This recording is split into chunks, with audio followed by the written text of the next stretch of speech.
नमस्कार दोस्तों, स्वागत है आप सभी का आपके अपने स्टडी चैनल एग्ज़ाम ज्ञान मंत्रा में। तो दोस्तों, ग्राम समाज विकास और ग्रामीण जानकारी की क्लास नंबर 2 को आज हम लोग कवर करने वाले हैं। आपकी परीक्षा के दृष्टिकोण से बहुत ही ज़्यादा इम्पोर्टेंट भू क्षेत्रफल मापन की प्रमुख इकाइयों के बारे में आज हम लोग डिस्कस करेंगे। साथ ही साथ जरीब सर्वेक्षण जो होता है उसके बारे में बिल्कुल डिटेल से आज हम लोग पढ़ने वाले हैं। बहुत ही ज़्यादा इंपॉर्टेंट क्लास होने वाली है। एक प्रश्न 100% आपको आपकी परीक्षा में यहाँ पे ग्राम विकास के पार्ट में इससे देखने को मिलेगा। तो अगर आप लेखपाल परीक्षा की जेन्युइन तैयारी कर रहे हैं भैया, इस वीडियो को एंड तक ज़रूर देखना। इंपॉर्टेंट वीडियो है, 1 नंबर आपका दिलाने वाली है परीक्षा में।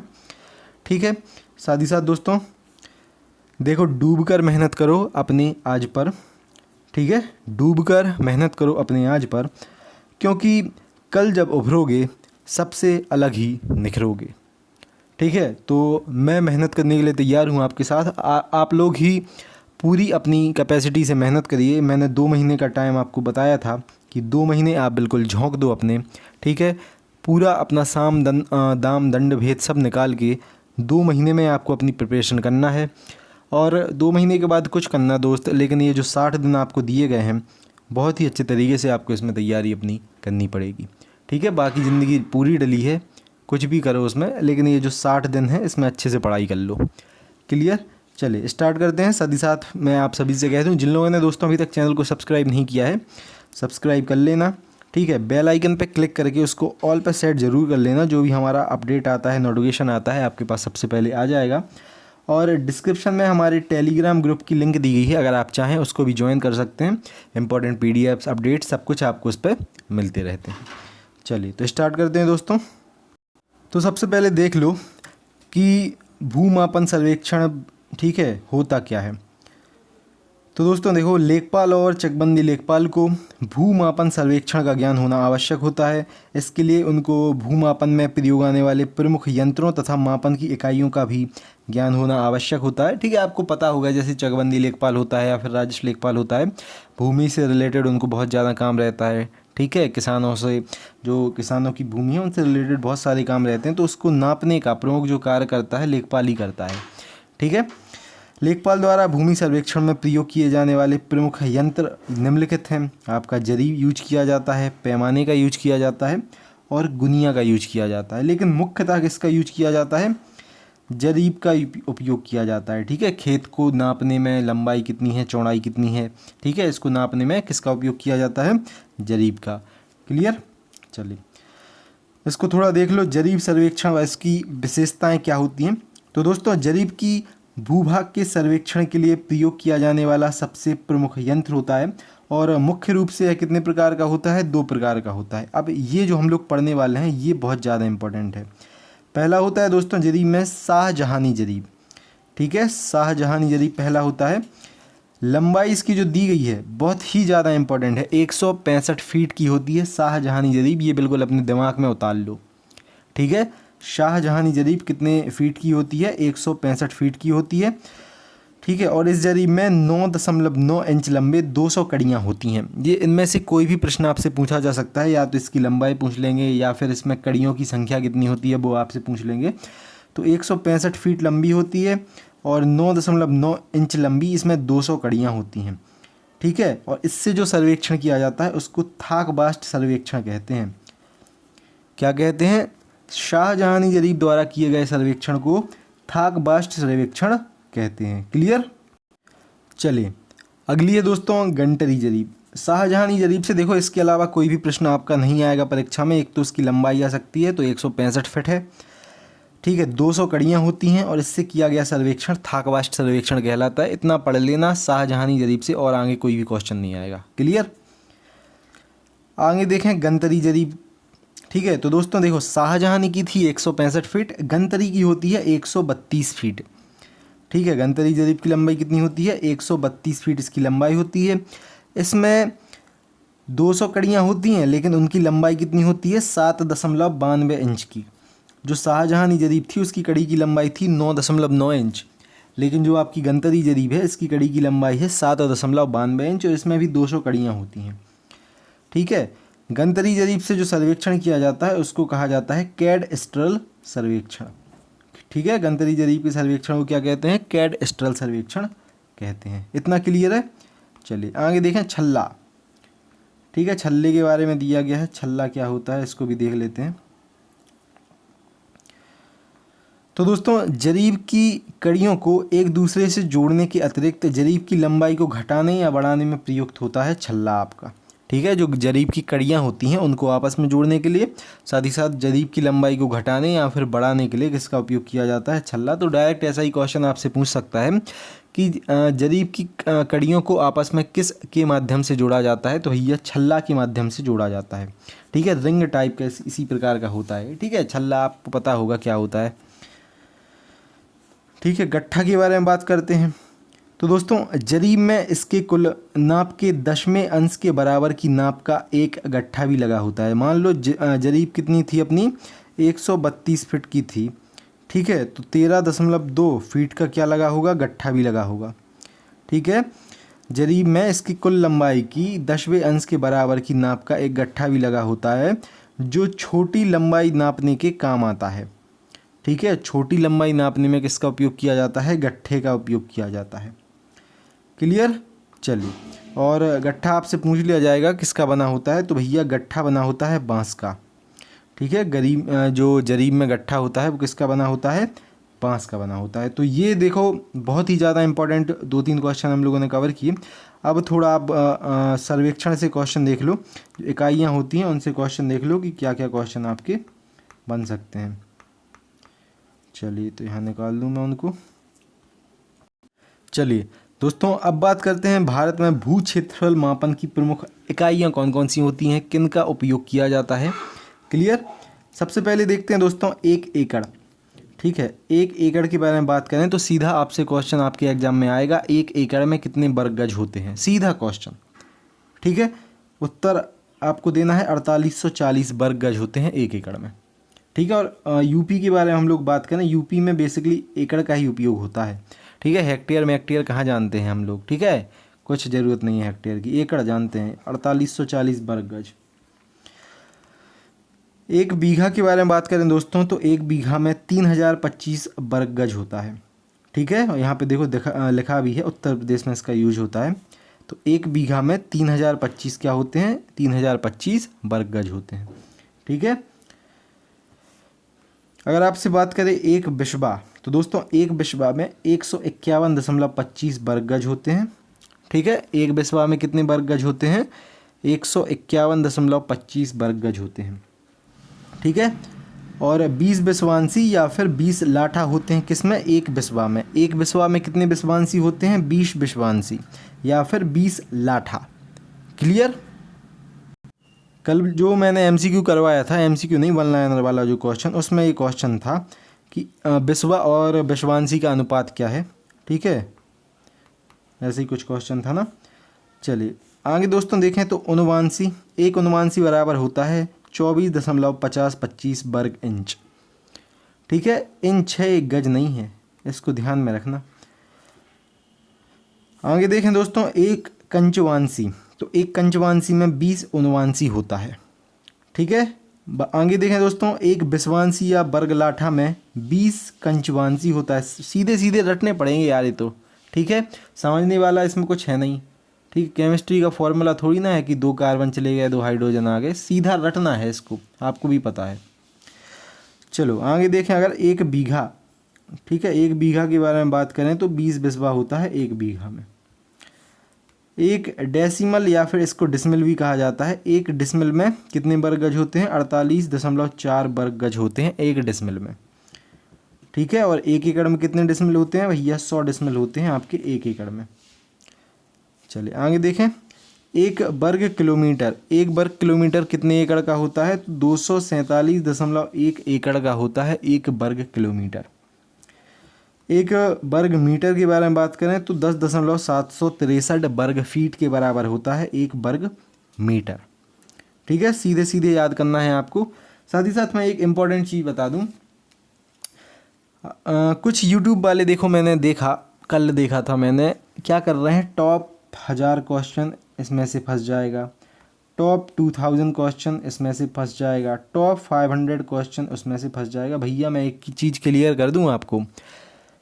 ठीक है, ग्राम समाज विकास और ग्रामीण जानकारी में अगर आपने थ्योरी को अच्छे से कंप्लीट कर लिया, जो बेसिक आपका है ग्राम विकास का उसको अच्छे से कंप्लीट कर लिया, ठीक है, तब आपका काम हो जाएगा लेखपाल परीक्षा में। अगर आप top 200 question, top 500 question, top 1000 question इनके चक्कर में घूमते रहे दोस्त, क्वेश्चन ही के चक्कर में घूमते रहोगे, बेस बिल्कुल क्लियर नहीं हो पाएगा आपका। मैं समझ रहा हूँ 1000 में से 2-3 क्वेश्चन एग्जाम में आ जाएंगे, लेकिन बाकी क्वेश्चंस का क्या, ठीक है।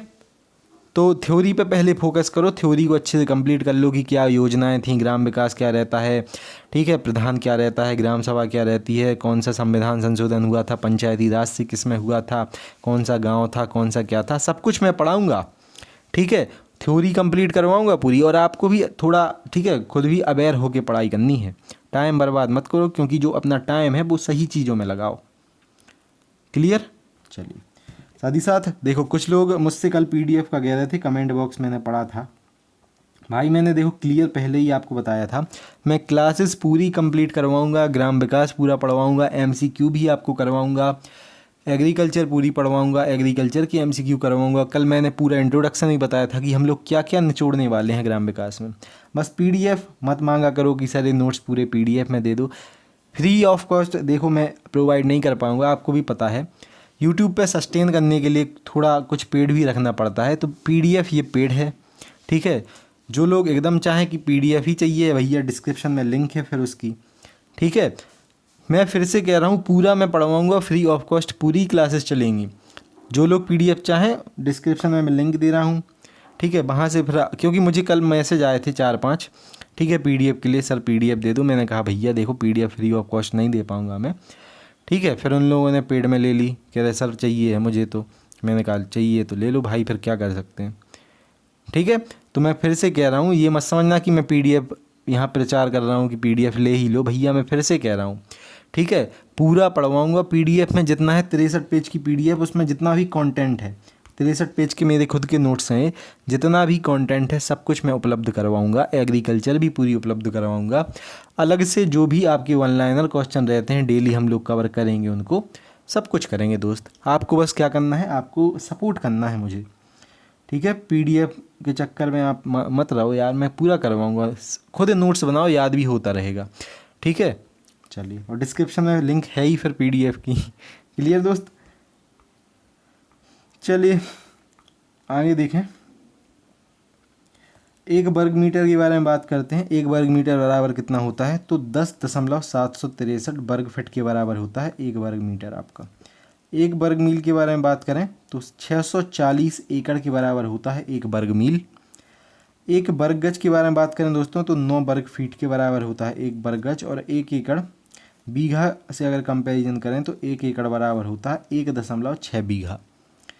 एक हेक्टेयर के बारे में बात करें तो एक हेक्टेयर में दोस्तों 2.47 एकड़ यहाँ पे होते हैं। इतना क्लियर? इतना लिख लो, इनको रट लो, क्योंकि ये समझने वाली चीज़ है नहीं, इनको रटना पड़ेगा सीधा। चलिए आगे देखते हैं थोड़ा, चलो थोड़ा और देख लो इसमें, ठीक है। ये जो पक्का बीघा, कच्चा बीघा, ऐसे क्वेश्चन आते हैं, इसमें थोड़ा नीचे दिया गया है। एक एकड़ बराबर 4840 वर्ग गज हम लोगों ने देख ही लिया था, ठीक है। एक हेक्टेयर बराबर 10,000 वर्ग मीटर, ये क्लियर हो गया। एक बीघा बराबर 1600 वर्ग गज। असम और बंगाल में 1600 वर्ग गज यूज होता है एक बीघा में, ठीक है। असम बंगाल का नहीं पढ़ना है अपन लोगों को, लेकिन मैंने यहाँ पे लिख दिया क्योंकि एग्जाम में कंफ्यूज आप हो जाओगे। उसमें दिया होगा कि उत्तर प्रदेश में एक बीघा बराबर कितना होता है, और आपने तो असम बंगाल का भी पढ़ा होगा, यूपी का भी पढ़ा होगा, तो उसमें कन्फ्यूज हो जाओगे फिर, ठीक है। एक बीघा बराबर कितने वर्ग गज होता है, 968 वर्ग गज होता है उत्तर प्रदेश से लगे राज्यों में। एक पक्का बीघा भी क्वेश्चन आपका पूछा जाता है। एक पक्का बीघा में दोस्तों 3025 वर्ग गज है, ये मैंने पहले भी बता दिया आपको। एक बिस्वा बराबर, ठीक है, एक पक्का बिस्वा बराबर होता है 151.25 वर्ग गज।